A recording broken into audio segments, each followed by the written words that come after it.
Saran saya simple, hidup itu perlu proses. Jadi segala sesuatu yang instan tuh endingnya pasti nggak ada yang benar, ya. Itu yang pertama. Dan kedua, orang itu hidup di timur, hiduplah sesuai budaya timur. Moral itu nomor satu, uang itu nomor dua. Kalau kamu punya hidup, punya morality yang baik, percayalah rezekimu akan datang, ya kan? Dan harus bisa tahu juga untuk stakeholder kita bicara pemerintah, kasus ini akan terus berulang.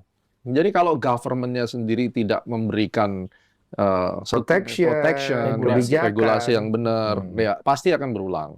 Nah, tapi prinsipnya kita mengacu kepada angkot liar. Seringkali kan angkot itu selalu ada di situ, tidak bisa dibasmi. Sebenarnya yang harus ditangkap bukan angkotnya. Yang harus ditangkap adalah penumpangnya. Kita putuskan rantai demand-nya. Kita edukasi orang-orangnya ini supaya mereka tidak lagi membeli daripada orang-orang yang menjual racun tadi. Nah, ini yang paling penting. Di Amerika, itu ada larangan warga negara Amerika tidak boleh buka akun di CFD. Akan ditangkap. Otomatis, supply-nya nggak mungkin jalan. Nah, itu kan peran pemerintah.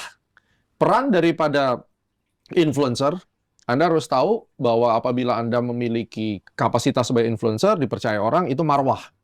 Jadi jangan mengkhianati marwah masyarakat yang menyerahkan dirinya untuk diedukasi, tapi ternyata Anda eksploitasi di situ. Saya tidak menuduh siapapun, tapi ini sudah ada sejak tahun 2010, sejak saya masuk di market. Penjahat-penjahat seperti ini selalu berkeliaran dan korbannya ya sama terus. Saya menghadapi korban yang sama satu generasi. Kebetulan kita berdua menghadapi ini yang kedua buat kita kan, gitu. Nanti pasti ada yang ketiga dan keempat dan kelima. Sehingga tolonglah gitu, kalian mencari uang, gunakan cara-cara yang benar. Ya walaupun memang ini juga akan dianggap angin lalu, cuma saya udah ingatkan dari sekarang, kalau kamu tidak takut dengan hukum di dunia, karena kamu merasa punya power, Tuhan akan mencatat karmanya, dan itu mungkin yang akan kena anakmu, cucumu, 7 turunan, lu bisa sakit, bisa apapun, yang uangmu nggak bisa akan balikin. Itu pesan dari gua, dan financial market bukan untuk semua orang, dan untuk menjadi kaya tidak harus melalui financial market.